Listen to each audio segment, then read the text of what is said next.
नमस्कार, स्वागत है आपका। आप देख रहे हैं हमारी खास पेशकश लीगल हेल्पलाइन और मैं हूं आपके साथ अनंत। इस देश का लोकतंत्र इस देश की खूबसूरती का एक अभिन्न अंग है, जहां जनता के लिए, जनता द्वारा शासन के एक सूत्र पर चलते हुए हर एक नागरिक को समानता के साथ स्वेच्छा से जीने का अधिकार दिया जाता है। लोकतंत्र की आत्मा संविधान को कहा जाना गलत नहीं होगा और इसी संविधान का प्रियम्बल यानी संविधान की प्रस्तावना भी समाज के हर व्यक्ति के लिए समता और न्याय की बात करता है। कानून हर समस्या के सही प्रारूप में समाधान के लिए मौजूद है, लेकिन सही जानकारी ना होने या कानूनी पेचीदगी के चलते एक बड़ा हिस्सा समाज का सही समय पर न्याय हासिल करने में असमर्थ महसूस करता है। और इसी अंतर को खत्म करने के लिए इंडिया लीगल रिसर्च फाउंडेशन की इनिशिएटिव लीगल हेल्पलाइन में हम यहाँ मौजूद हैं, आपकी हर कानूनी समस्या में आपकी बेहतर सहायता के लिए। और आज का जो हमारा विषय है वो है चेक बाउंस के ऊपर, कि अगर किन्हीं परिस्थिति में आपका चेक बाउंस हो जाता है या फिर आपको जो चेक मिला है अगर वो चेक कोई और बाउंस करा देता है तो उस पूरे प्रकरण में आपके पास क्या कानूनी अधिकार रह जाते हैं, क्या कानूनी प्रावधान इस बारे में। कानूनी सहायता के लिए हमें कॉल कर सकते हैं। स्क्रीन पर नंबर लगातार फ्लैश हो रहा है, नंबर पर आप कॉल कीजिए, हमसे जुड़िए और बेहतर कानूनी सहायता आप हमसे फोन पर अपनी समस्या बताकर हमसे सीधा जुड़कर पा सकते हैं।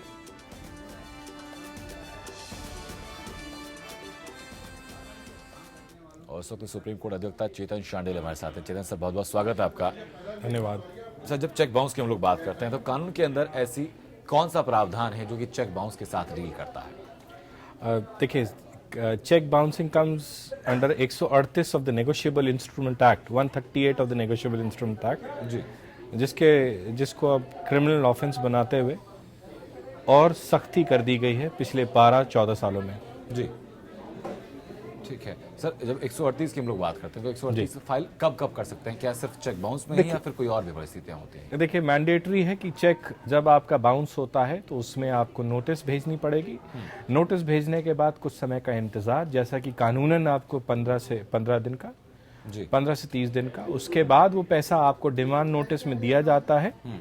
दिए जाने के बाद ही आप कोर्ट केस फाइल कर सकते हैं। जी, अलग अलग जगहों में, कई जगह सिविल सीजीएम के द्वारा या मेट्रोपॉलिटन मैजिस्ट्रेट के आगे आप केस फाइल कर सकते हैं अपना कोर्ट। जी सर, बहुत आसान शब्दों में समझना आपसे चाहूंगा कि अगर किसी को चेक मिलता है, वो चेक आप बैंक में लगाते हैं, चेक बाउंस हो जाता है, तो जब आपके पास बैंक का नोटिफिकेशन आता है उसके कितने वक्त के अंदर अंदर आपको अपना केस आगे बढ़ाना होता है, लीगल नोटिस भेजना होता है, जो भी कानूनी प्रावधान होते हैं, कब तक उनको फॉलो करना होता है? आप चेक की वैलिडिटी अब 3 मंथ्स कर दी गई है। चेक बाउंस होना और आपको चेक से जो आपको बैंक स्टेटमेंट, जो बैंक नोट मिलता है, जिसमें आपको रीजन बताया जाता है कि चेक आपका किन कारणों से बाउंस हुआ है। The holder of the cheque means जो कि कोर्ट में कंप्लेनेंट होंगे, उस चेक के मिलने के 15 दिन के अंदर आप नोटिस भेजते हैं और 30 दिन के अंदर नोटिस प्राप्त करने वालों को, मतलब जो देनदार है, उसको उसका जवाब देना होता है। जी, ठीक है। लेकिन सर, जब चेक बाउंस होने का नोटिफिकेशन बैंक की तरफ से आपके पास आता है तो आप कंप्लेंट कहाँ जाकर दर्ज करते हैं और कैसे दर्ज करते हैं? क्या कंप्लेंट दर्ज करना एक सेकंड स्टेप है। पहला स्टेप आपको लीगल डिमांड नोटिस भेजना है। अच्छा, कि आपके द्वारा जो आपके पास जो चेक है, उस अमाउंट पे जो चेक बाउंस हुआ है, उस पैसे की डिमांड आपको भेजनी पड़ेगी, तब जाकर आप कोर्ट केस फाइल कर सकते हैं। चेक बाउंसिंग में नोटिस, लीगल नोटिस भेजना मैंडेटरी है। ठीक है सर, अगर लीगल नोटिस का जो आपने भेजा है किसी को, उसका रिप्लाई अगर नहीं आता है तब इंसान क्या करे? देखिए, तब भी पोजीशन जो है वो सेम रहेगी। रिप्लाई आए या ना आए, आपको केस फाइल करना है जी, within stipulated time as per law. ठीक है। और सर, इतने वक्त में अगर आपने चेक बाउंस हुआ तो नोटिफिकेशन उसके पास भी जाएगा जिसका चेक बाउंस हुआ है, तो इतने ही वक्त में अगर वो आपको किसी और माध्यम से, अकाउंट ट्रांसफर के जरिए किसी और माध्यम से आपको पेमेंट पहुंचा देता है, लेकिन आप इधर से लीगल नोटिस भेज चुके हैं, तो तब क्या परिस्थितियां रहती हैं? देखिए, जो आपका लीगल डिमांड है उस पे जब आपका पैसा आपके पास जो बकाया है वो आ जाता है, उसके बाद वो चीज जीरो हो जाती है, लेकिन आप उसको कानूनन आगे नहीं बढ़ा सकते हैं। ठीक है सर, लेनदारी और देनदारी दोनों खत्म हो जाती है। ठीक है सर। इस वक्त झारखंड से पिंकी हमारे दर्शकों में जुड़ चुके हैं।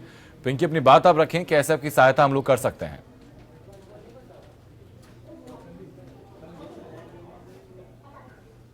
पिंकी, आप तक आवाज पहुंच रही है हमारी? चलिए पिंकी, आपका नंबर अब तक जरूर पहुंच चुका है। इंडिया लीगल रिसर्च फाउंडेशन का आपसे जल्द कॉल जाएगा और बेहतर सहायता आपकी जरूर की जाएगी। इलाहाबाद से राकेश हमारे दर्शक। राकेश, अपनी बात आप रखें, कैसे आपकी सहायता हम लोग कर सकते हैं? हेलो जी राकेश। हाँ सर, ये जानना चाह रहे थे कि जैसे सर कोई मीन्स लीगल प्रैक्टिस करना चाहता है, अगर कोई भी एडवोकेट मान लीजिए नया उसका अभी रजिस्ट्रेशन हुआ बार में, जी तो उसकी सर जो एलिजिबिलिटी क्या है उसको, जिससे जो कि वो अपना वकालत दावा लगा सकता है कहीं पर। सर आपके पास राकेश जी, आप 138 के तहत क्वेश्चन पूछ रहे हैं या एडवोकेट्स एक्ट के तहत पूछना चाह रहे हैं? नहीं सर, हम सर ये जानना चाह रहे थे कि हम अभी जो है, अभी हमारा बार काउंसिल रजिस्ट्रेशन हुआ जो है मीन्स पीछे 2 साल पहले, तो हम सर जब कहीं कोर्ट में जाते हैं तो जो सीनियर्स हैं वो कहते हैं कि आपने जो है आप अभी एलिजिबल नहीं है।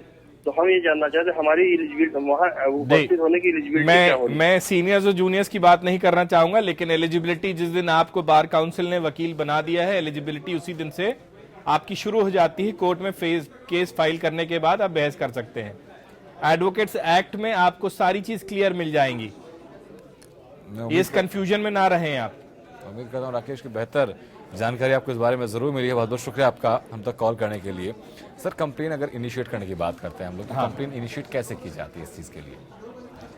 देखिए, सबसे पहले आपके पास चेक बाउंस होकर बैंक आपको नोट देगा जिसमें रीजन असाइंड होंगे, स्टॉप पेमेंट, इनएफिशिएंट फंड्स या और भी रीजंस होते हैं। उसके बाद बैंक से लेने के बाद आपको नोटिस आप थ्रू एडवोकेट भेज सकते हैं या डिमांड नोटिस अपने आप भी भेज सकते हैं। लेकिन एज पर 138 अगर कानूनी तौर पे भेजेंगे तो जो कि सबसे ज्यादा बेहतर होगा जी, उसको भेजने के बाद अगर स्टिपुलेटेड टाइम जो कि एज पर लॉ है उस पे आपको पैसा नहीं मिलता है जी, देन आप प्रोसीड कर सकते हैं कंप्लेंट फाइल करने का बिफोर द मेट्रोपॉलिटन मैजिस्ट्रेट और the CGM concern in the other states also.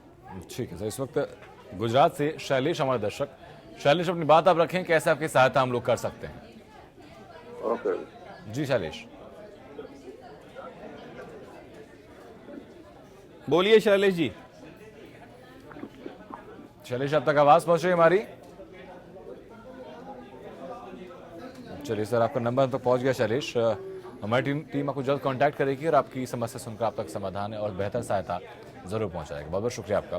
Sir, जो कंप्लेंट की बात आपने की है, तो कंप्लेंट कहाँ कर सकते हैं, ये कैसे पता चलेगा जिसके साथ हुआ है? देखिए, कंप्लेंट का ज्यूरिडिक्शन जो है वो अभी कुछ 1-2 साल पहले माननीय सुप्रीम कोर्ट ने दशरथ सिंह रूप सिंह में बोला था, जहां की जिस व्यक्ति से आप चेक ले रहे हैं उसी के इलाके में आपको उसके बैंक की जगह पर चेक करना था, लेकिन वो चेंज करते हुए जी अब ज्यूरिडिक्शन जहां उस व्यक्ति का बैंक है वहां पे फाइल करना होगा। ठीक है सर, ये जो वारंट जो ऑफेंस है, ये बेलेबल ऑफेंस है कि नॉन बेलेबल ऑफेंस? अगर कोई व्यक्ति इसमें एक्यूज साबित हो जाता है तो? नहीं, अक्यूज तो जिस दिन आपका चेक बाउंस हो गया जी आप उसी दिन अक्यूज बन गए। जी, देयर इज नो, उसमें कोई भी कंफ्यूजन नहीं है जी किसी भी तरह का। जिस दिन चेक बाउंस हो गया और आपने पैसा नहीं दिया, आपके खिलाफ केस हो गया, जी अक्यूज तो आप उसी दिन बन गए, जी, उसमें कोई भी। ठीक है। और केस अगर सही साबित होता है तो बेलेबल होता है कि नॉन बेलेबल होता है? ये नहीं, इनिशियल स्टेज में आपको बेल लेनी पड़ेगी। आपको बेल लेने के बाद ट्रायल फेस करना पड़ेगा जिसमें कोर्ट में आपसे पूछा जाएगा और आपको बताना पड़ेगा कि किन वजहों में आपने ये चेक दिया था और क्या वजह है, कितना पैसा है और क्यों है, वो सब आपको ट्रायल फेस करना पड़ेगा। ठीक है। लेकिन सर, जो अक्यूज होता है, क्या उसके पास भी कोई रेमेडी रहती है केस से बचने की या फिर अपना पक्ष सामने रखने की? चीजें देखिए, सारा पक्ष आप ट्रायल में रख सकते हैं। हर चीज की मेरिट्स और डीमेरिट्स होती है, चीजों का मिसयूज भी होता है जी, और कोर्ट उसमें संज्ञान लेती है और आपको रिलीफ मिलता है।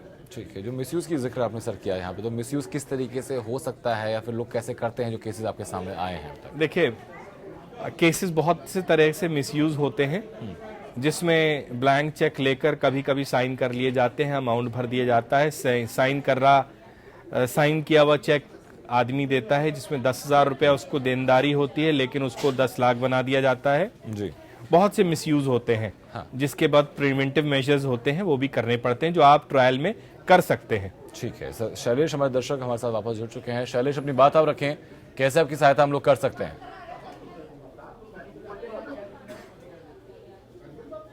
अब तक आवाज पहुंची शैलेश हमारी? हाँ सर। जी शैलेश, अपनी बात आप रखिए। हेलो। बोलिए शैलेश जी। हेलो। शैलेश, आपकी आवाज हम तक पहुंच रही है, अपनी बात आप रखिए।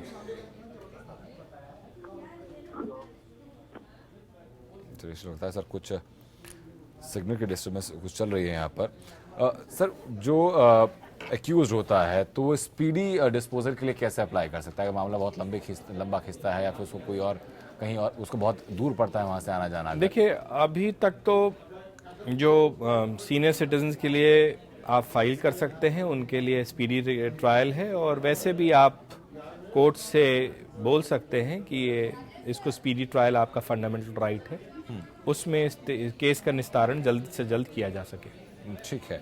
एक और चीज़ मैं जानना चाहूँगा कि ऐसा हमेशा संभव नहीं होता या ऐसा नहीं देखा जाता प्राय तौर पर कि जिस जो एक्यूज्ड है सिर्फ उसी की गलती की वजह से चेक बाउंस हुआ हो। मान लिया अगर किसी 1 तारीख का किसी ने चेक दिया है जिसके पास 28 तारीख को कहीं से पेमेंट आनी थी, वो पेमेंट नहीं आती, लेकिन उसकी वजह से 1 तारीख का जो चेक है वो बाउंस हो जाता है, तो ऐसी परिस्थितियों में क्या चीज़ें सामने आती हैं, खुद को कैसे बचा सकता है? देखिए, कोर्ट न्यायालय काफ़ी लीनियंट व्यू लेते हैं। अगर आप अपना पक्ष रखेंगे, अगर कोर्ट केस फाइल हो चुका है तो उसमें कोर्ट में काफ़ी चीज़ सेटल होती है, और सेटलमेंट देखे हैं काफ़ी होते हुए भी जी। ऐसा कोई इतने स्ट्रिक्ट रूल्स नहीं हैं। अगर उस व्यक्ति की देनदारी है और वो देने को तैयार है तो उनके साथ कोर्ट का काफ़ी उनको मदद की जाती है हर तरीके से। जी ठीक है। इस वक्त सर गोरखपुर से अवधेश हमारे दर्शक। अवधेश, अपनी बात आप रखें, कैसे आपकी सहायता हम लोग कर सकते हैं? जी, हमारा कानपुर में एक मकान है जी। पुश्तैनी मकान। जी। हमारे पिताजी 5 भाई थे, तो 5 लोग अपना अपना हिस्सा में रहते हैं। जी। तो हम लोग भी वही रहते थे, हमारा परिवार भी वही रहता था। फिर बाद में हम लोग गोरखपुर चले आए। जी। हमारी बहन वहाँ किराए पर रहती थी, तो हम लोग जब यहाँ चले आए तो बहन हमारी माँ के साथ मेरे मकान में रहने लगी। अवधेश, समस्या क्या है इसमें आपकी? मुद्दा बोलिए। समस्या ये है कि कानपुर का मकान जो है वो हमारी बहन अपने कब्जे में कर ली है, और बेचने पर भी दारू है, मतलब बेच दी है शायद। तो उसके क्या तो हमारा भी तो हिस्सा उसमें बनता है। कोई कागज है आपके पास उनके मकान में आपकी हिस्सेदारी, या फिर आपने उनके नाम कुछ कागज किए हों? कागज नहीं है हमारे पास कोई। ठीक है चेतन सर, आपके पास बगैर कागज के कोई भी चीज समझ पाना या कर पाना बेहद मुश्किल है, लेकिन जितना आपने बताया है उस हक से, अगर आपका ये पुश्तैनी मकान है, अगर पुश्तैनी मकान वो बेचती हैं तो एकदम सरासर गलत करती हैं। इसमें आप फौजदारी का और दीवानी का दोनों मुकदमा कर सकते हैं एक साथ में। उम्मीद करता हूँ देश की बेहतर सहायता आपको मिली है। और उस वक्त सुधीर यादव हरदावा उत्तर प्रदेश से हम तक जुड़ चुके हैं। सुधीर, अपनी बात आप रखें, कैसे आपकी सहायता हम लोग कर सकते हैं? हेलो, मैं सुधीर यादव बोल रहा हूँ सर। जी सुधीर, अपनी बात आप रखिए। अच्छा सर, मैं एक आपसे थोड़ी जानकारी लेना चाहती हूँ। जानकारी क्या, हमारे गांव में सर हाँ जी। हाँ जी सर, हमारे गांव में। सुधीर, अपनी टीवी की वॉल्यूम पहले आप बंद कर दीजिए ताकि बेहतर तरीके से आपकी बात हम लोग सुन पाएं। हमारे गांव में अभिषेक कुमार कोटेदार है जी सर। अच्छा सर, टीवी की आवाज बंद कर रहे हैं जी।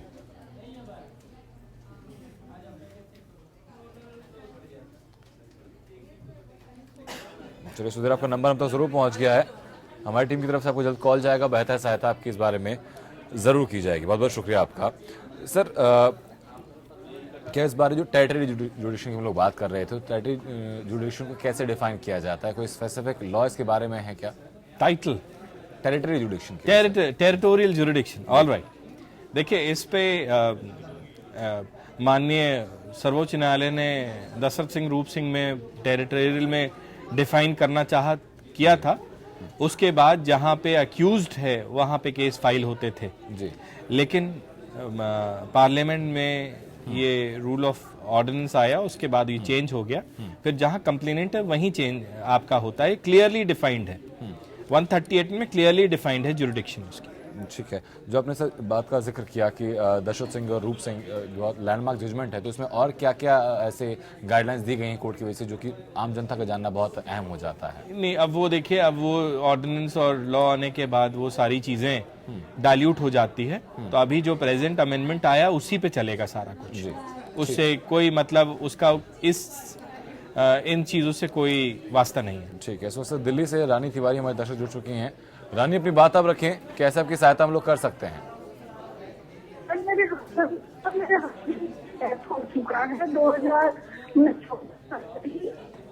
क्लियर आवाज नहीं आ रही इनकी। रानी, आपकी बहुत आवाज़ साफ अब तक हम तक आ नहीं पा रही है। आपका नंबर हम तो ज़रूर पहुंच चुका है, लेकिन आपका हम तक का हमारी टीम की तरफ से जब आपको कॉल जाएगा और बेहतर सहायता हमारी तरफ से आपको ज़रूर की जाएगी। सर, एक बात और जानना चाहूँगा आपसे कि अगर जो भी हम जिस चेक बाउंस की बात कर रहे हैं, इसमें कहीं ना कहीं सिग्नेचर मिसमैच हो जाते हैं या फिर बैंक की तरफ से सिग्नेचर मिसमैच हो जाते हैं कि बैंक के पास कोई और रिकॉर्ड है या फिर ढंग से बैंक वेरीफाई नहीं कर पाता, बैंक की भी अगर गलती उसमें आ जाती है, तो उस टाइम पे एक्यूज के पास क्या अधिकार आ जाते हैं? क्या कोई रेमेडी मिलती है एक्यूज को? देखिए, तीन चीजें हैं, तीन एस्पेक्ट्स हैं जी। सिग्नेचर डिफर है या फोर्जरी है या कोई और रीजन है या जानबूझ के किया गया है। तो ये ट्रायल का मैटर है। इसमें देखना पड़ता है कि जो सिग्नेचर किए गए हैं वो चेक इशू जिन्होंने किया उनके हैं या कुछ गलती करके उसका साइन बनाया गया, फोर्जरी की गई है।